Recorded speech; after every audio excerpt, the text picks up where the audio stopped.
मित्रांनो, big boss मराठीच्या घरामध्ये म्हटलं चला घनश्याम दराडे यांनी थोडंसं अनफेअर डिसिजन दिलेलं आहे, तर म्हटलं त्याची थोडीशी शाळा घेऊया.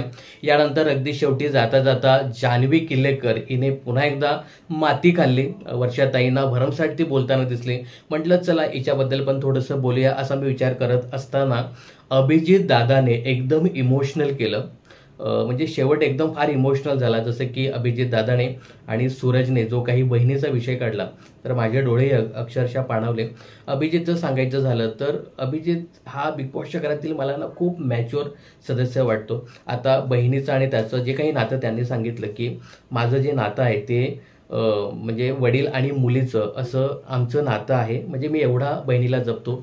लग्नाचा जो काही विषय होता तर तो पण फार सेन्सिटिव्ह विषय होता आणि त्याला सुद्धा म्हणजे अभिजितला कदाचित ते आवडलं नसेल, पण एक बहिणीचा हट्ट म्हणून तो बहिणीचा हट्ट पण त्याने पुरवला. म्हणजे एवढी मॅच्युरिटी त्याच्यामध्ये आहे ना, आणि ती बिग बॉसच्या घरामध्ये सुद्धा दिसते. बघा, अभिजित सावंतचं सांगायचं झालं तर तो कुठल्याही भांडणामध्ये उगाचच घुसत नाहीये किंवा भांडणं करत नाहीये.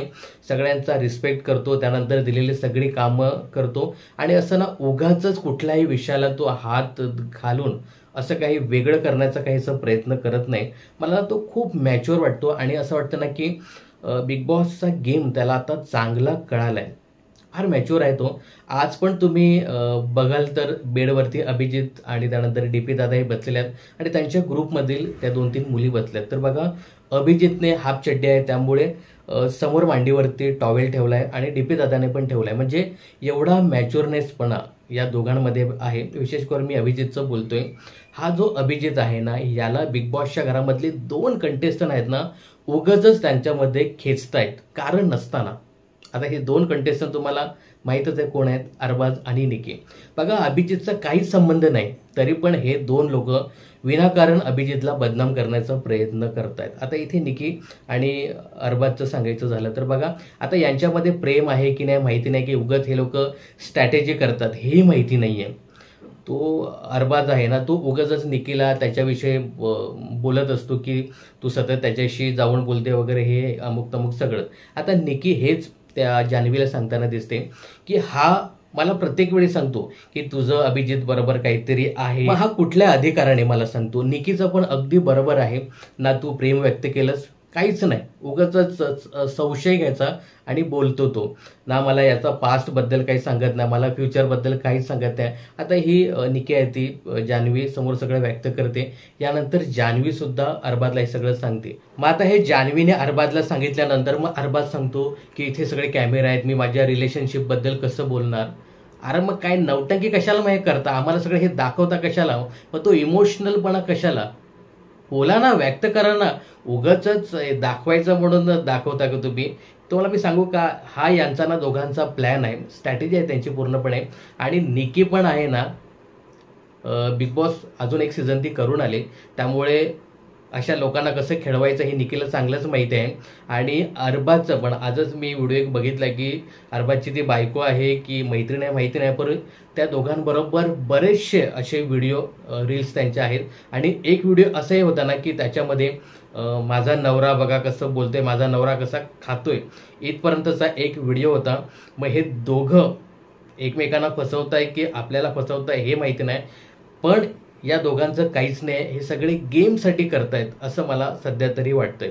याविषयी तुमचं काही मत आहे हे कमेंट्स करून नक्की सांगा. तर माझं असं वैयक्तिक मत आहे ना की उगाचच त्या अभिजितला तुमच्या या गेममध्ये डर्टी गेममध्ये घेऊ नका, असं माझं वैयक्तिक मत आहे. आता ही यांच्याकडे एक लव्ह स्टोरी चालू आहे. आता इकडे दुसऱ्याकडे बिग बॉस उगाचच एक नवीन लव्ह स्टोरी अशी टाकण्याचा प्रयत्न करतात, त्याला काहीच अर्थ नाहीये.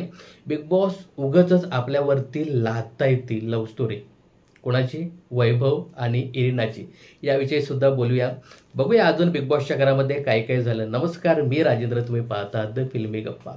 तर मित्रांनो, एपिसोडच्या सुरुवातीला अगदी आपल्याला इथे नागिन डान्स पाहायला मिळाला. आज नागपंचमी आहे आणि नागपंचमीला आपल्याला नागिन डान्स दाखवला. इथे जान्हवी आणि वर्षाताई परफॉर्म करत होते. वर्षाताईने एवढं काही नाचता येत नव्हतं, परंतु जान्हवी अगदी व्यवस्थित नागिन साकारताना दिसत होती. आणि जास्त वेळ जो कॅमेरा होता ना तो बिग बॉसने म्हणजे कॅमेरामॅननं तो जान्हवीवरतीच ठेवला होता. आता यांचा डान्स पाहता आणि तिकडे निखिल आणि कोण होती, योगिता, यांचा डान्स पाहता मला असं स्पष्ट दिसत होतं की घनश्याम दरोडे याने इथे दरोडा टाकला आणि उगाचच जान्हवीला विजयी केलं. खरं तर या डान्सच्या तुलनेने, जान्हवी आणि वर्षाताईंच्या डान्सच्या तुलनेने 10 पट चांगला डान्स हा निखिल आणि योगिताचा होता. पण एक नोटीस तुम्ही केलं असेल किंवा मग ते पॅडी दादांनी पण इथे दाखवलं की हा प्रत्येक वेळी डिसिजन घेताना घनश्याम हा त्या अरबाजकडे किंवा कोणते आपली निकी यांच्याकडेच बघत होता. ठीक आहे. यानंतर दुसरं जे होतं, अंकिता वर्सेस सूरज, जे काही न्यूज वाचायच्या होत्या ना, आता या न्यूज पण बघा. बिग बॉसने सगळे स्क्रिप्टेड या लोकांना न्यूज दिल्या होत्या, त्याच त्यांना वाचायच्या होत्या. आता याच्यामध्ये अंकिता स्वतःच्या भाषेमध्ये सगळं काही मांडत होती आणि इथे सूरज नव्हता, तर सूरजच्या जागेवरती डीपी दादा हे सगळं मांडत होता. आता इथे पण जर डिसिजन घ्यायचं झालं, म्हणजे माझं वैयक्तिक मी सांगतो, डिसिजन घ्यायचं झालं तर कोणी सांगेल की स्वतःच्या भाषेत जो काही ज्याचं आहे त्यालाच आपण देऊ, तरी अंकिता खरोखर विजयी होती असं माझं वैयक्तिक मत आहे. आता तुमचं काय मत आहे हे कमेंट्समध्ये सांगा. पण एक मॅच्युअरनेस असतो ना की चला याला विजयी करायला पाहिजे. आणि बिग बॉसने पण इथे ना घाण केली, स्पष्ट सांगतो मी, इथे घाण केली. एखादा चांगला कंटेस्टंट जज म्हणून ठेवायचा, ज्याला काहीच कळत नाही याच्यातलं, त्याला इथे ठेवलेलं आहे. आणि बघा, कुठला एखादा जज असेल ना तर तो दोन्ही बाजूंचं बघतो, दोन्ही बाजूंचं ऐकतो, दोन्ही लोकांना तो सांगतो की तुमचं असं होतं, तुमचं तसं होतं, म्हणून तुम्हाला विजय मी करतो. हा ज्याला विजयी करायचं अगदी मनात त्याने ठरवलेलं आहे, यालाच विजयी करायचं आणि त्याच्याविषयी 2 शब्द बोलायचं आणि हार्ट जे काही लव आहे ते त्याला द्यायचं.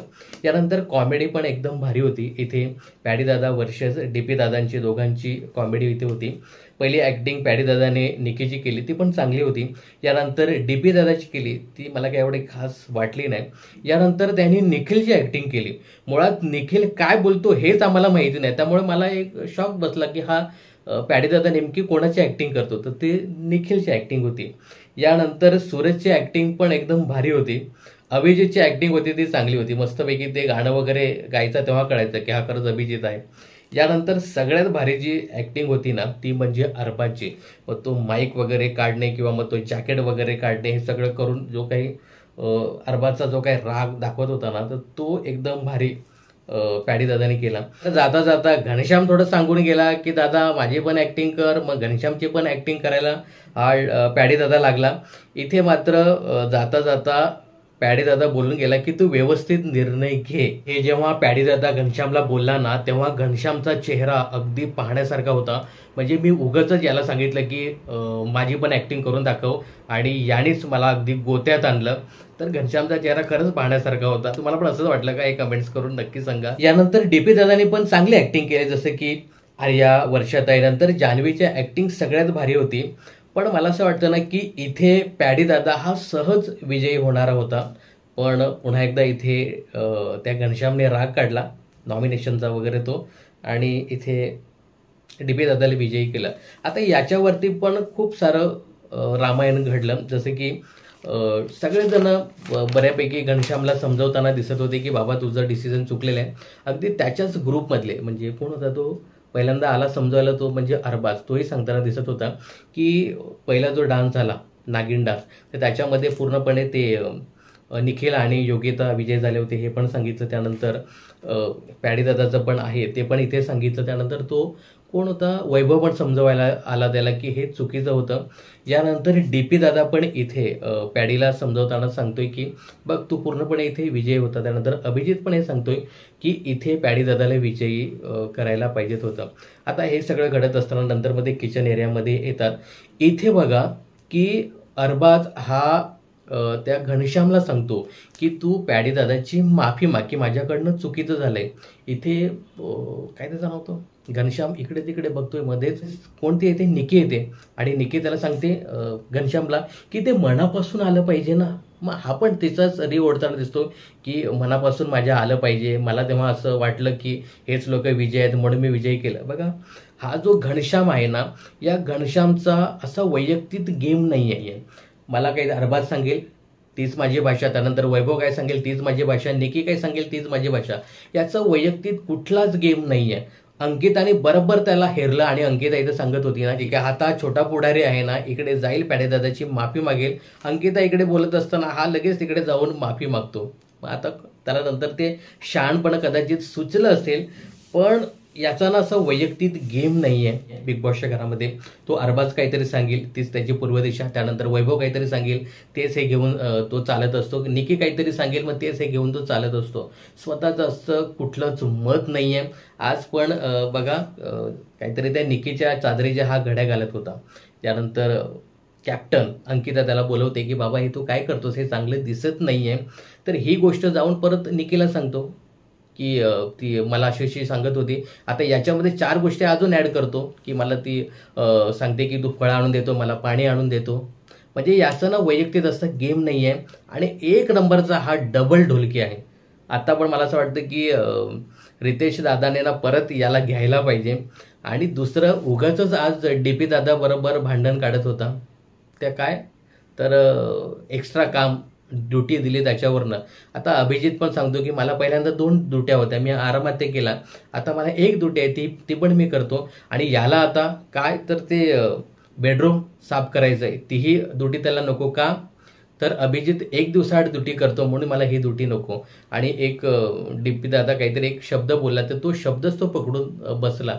अरे घनश्याम, हाच DP आहे ज्याच्याबरोबर तू कालपर्यंत ते सगळं तुझं इमोशनल शेअर करत होता आणि आज त्याच्यावरतीच पलटला. असा हा घनश्याम आहे. याचा वैयक्तिक असा गेम कुठलाच सध्या तरी बिग बॉसच्या घरामध्ये दिसत नाही आहे. त्यानंतर सूरज चव्हाणने पण आज खूप इमोशनल केलं. जसे की पहिला तो झाडण्याचं जे काही चालू होतं ना, आता इथे अंकिता सांगते की याला बघून मला खूप वाईट वाटतं. इथे पॅडीदादा सांगतो की कदाचित हा बिग बॉसच्या घराबाहेर हेच काम करत असेल आणि आज मला सांगत होता की दादा तुम्ही खाली झोपता आणि मी बेडवरती झोपते, हे मला आवडत नाही. यानंतर अंकिताही सांगते की याला बिग बॉसच्या घरातला गेम कळत नाही, परंतु माणसं चांगली कळाली त्याला. तर अंकिता ते हे खरंच आहे, फार समजूतदार आहे तो. बिग बॉसच्या घरातला गेम त्याला कळत नसेल पण माणूस पण खूप छान आहे. तो बिग बॉसच्या घरामध्ये इतर सदस्यांप्रमाणे भांडणं करत नाही, वादविवाद करत नाही, कोणाला अपशब्द बोलत नाही किंवा मग असं बिग बॉसच्या घरात चांगलं दिसण्यासाठी तो असं काही वेगळं काही करत नाही. तो रिअल आहे म्हणून तसं आहे. आणि आज आईविषयी पण तो खूप छान असं बोलला. खरं तर त्याला आई वडील नाही, त्यामुळे साहजिकच ज्याला आई नसते ना त्याला खरी जाणीव होते आईची. तर आज तो आईबद्दल सांगताना दिसत होता की आई या नावातच खूप ताकद आहे. आई बाळाला जन्म देऊन ती सोडून का जाते, कारण हे त्यालाच माहीत आहे. आई सोडून गेल्यानंतरचं जे काही दुःख आहे ना ते त्यालाच माहीत आहे. आणि आज तो सांगत होता की मी पोरका आहे, मी अनाथ आहे, तर मी एका अनाथ मुलीशीच लग्न करेन. आणि त्यानंतर शेवटी तो सांगत होता की मला 5 बहिणी आहेत आणि त्या 5 बहिणीने मला कशा पद्धतीने वाढवलं ते सगळं तो सांगत होता. आणि सांगताना खूप इमोशनल झाला. खरं तर तो आहेच तसा, खूप इमोशनल आहे. आणि सध्याचा मी वोटिंग ट्रेंड बघतोय ना तर असे भरभरून सारे वोट्स सध्या सूरज चव्हाणला येताना दिसत आहेत. त्यानंतर इथे थोडासा DP दादा झोपला होता बरं का, पूर्णपणे त्याचे असे डोळे लागले होते आणि नंतर मग कोणी वाजवलं चालू होतं त्याचं. पण DP दादा झोपला होता. आणि हा जो वैभव आणि इरिनाचा जो काही बिग बॉसने मध्येच लव्ह स्टोरीचा मुद्दा जो काढलाय ना तो ना सगळा फेक आहे. उगाचच एक इकडे नातं तयार होतंय आणि हे उगाचच एखादं नातं हे लोक बिग बॉस नातं इथे आपल्यावर लादण्याचा प्रयत्न करतात. पण मला असं दिसलं की इरिना जेव्हा तो वैभव तिला सांगत होता ना की आपली एक चांगली मैत्री आहे, तर इरिनाच्या डोळ्यामध्ये सुद्धा पाणी आलं होतं. असं थोडंसं काहीतरी इरिनाचं थोडंसं इमोशनल टच. तर ठीक आहे, बघूया आता पुढे काय होतं ते. आणि यानंतर निकी आणि त्या अरबाजचं उगाचच लसणावरनं भांडण झालं. मित्रांनो ते लसणावरनं भांडण नव्हतं, तर काय झालंय ना की निकी आहे ना ती त्यांच्या 4 जणांच्या ग्रुपमधनं, मी त्या याला घेत नाहीये, छोट्या पुढाऱ्याला त्यांच्या ग्रुपमध्ये घेत नाहीये.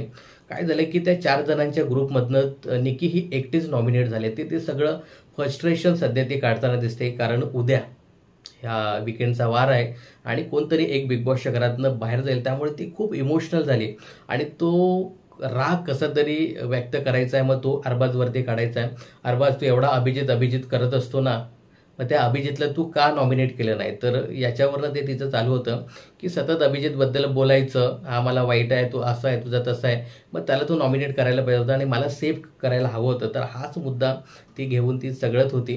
पण मला असं वाटतं ना की तिचं एक ते फ्रस्ट्रेशन आहे की या 4 जणांपैकी मीच नॉमिनेट झाले आणि उद्या काय होतं ते मला माहिती नाही. त्यामुळे हे सगळे राग रुसवे होते. लसूण हा फक्त एक मुद्दा होता, परंतु हे फ्रस्ट्रेशन काढायचं होतं. यानंतर आज पुन्हा एकदा जान्हवी वर्सेस वर्षाताई हा सामना पाहायला मिळाला. जान्हवी आहे ना थोडीशी काय मंद आहे का की ओव्हर आहे की काय मला कळत नाही. रितेश दादाना हिला तू या विकेंडच्या वारमध्ये भाऊच्या धक्क्यावरती जरा काहीतरी चांगलं सुनाव. पहिली शाळा तू पहिल्या आठवड्याला निकीची घेतलीस, आता हिची शाळा घेणं गरजेचं आहे. अजिबात मोठ्यांचा रिस्पेक्ट नाही. आज मला हे जे काही 2-3 शब्द आहे ना ते तिचे अजिबात आवडले नाही. जसं की ती सांगत होती ना की ताई तुम्ही इकडे पोर आहेत म्हणून असं असं केस करत येता. अरे काय भाषा आहे का ही? आपण कोणाशी बोलतोय हे थोडं तरी तुम्ही लक्षात ठेवा. ती पोरं आता इथे वर्षाताईने एक चांगला मुद्दा उपस्थित केला की माझा नवरा आहे. अगं जान्हवी ताई, ती जी मुलं तू सांगतेस ना ती मुलं वर्षाताईंच्या मुलांसारखी आहेत. आणि काय भाषा बोलते. त्यानंतर ॲक्टिंगवरनं पण ती बोलायला लागली जान्हवी की तुम्ही फार ॲक्टिंग करता. मग वर्षाताई बोलतात की मला ॲक्टिंगचे 2-3 अवॉर्ड्स मिळालेत. तर मग त्यांना पण ती सांगते की ज्यांना अवॉर्ड्स दिले की तुम्ही यांना का अवॉर्ड्स दिले म्हणून. अगं बाई तू ठरवणार का कोणी कशी ॲक्टिंग करायची, कोणी कसं वागायचं आणि प्रत्येक वेळी तुम्ही बिग बॉसच्या घरामध्ये कशा राहतात मी हे बघते. तू कोण ठरवणार आहे बाई? बिग बॉसच्या घरामध्ये कोण राहील आणि कोण जाणार हे ठरवणारी तू कोण? तू काय ठेका घेतलायस का? प्रत्येकाला घरातनं बाहेर काढायचा, याला मी ठेवणार, त्याला मी ठेवणार, याला काढणार मी, त्याला काढणार. म्हणजे मला खरंच कळत नाही की हिच्याकडे एवढा ओव्हर कॉन्फिडन्स कुठून येतोय. रितेश दादा बाबा थोडंसं आवर घालणं गरजेचं आहे. आता बघूया उद्या रितेश दादा याच्यावरती काय निर्णय घेतात ते. हा जो डबल ढोलकीचा गेम सध्या बिग बॉसच्या घरामध्ये घनश्याम दराडे खेळतोय, तर याविषयी सुद्धा असं बोट ठेवायला पाहिजे रितेश देशमुख सरांनी. बाकी अरबाज आणि निकीची लव्ह स्टोरी तुम्हाला खरी वाटते का? काय वाटतं याविषयी हे सुद्धा कमेंट्स करायला विसरू नका. तर आजचा एपिसोड तुम्हाला कसा वाटला हे कमेंट्स करून नक्की सांगा. बिग बॉसच्या अशाच अपडेट जाणून घेण्यासाठी चॅनलला सबस्क्राईब आणि फॉलो करायला विसरू नका.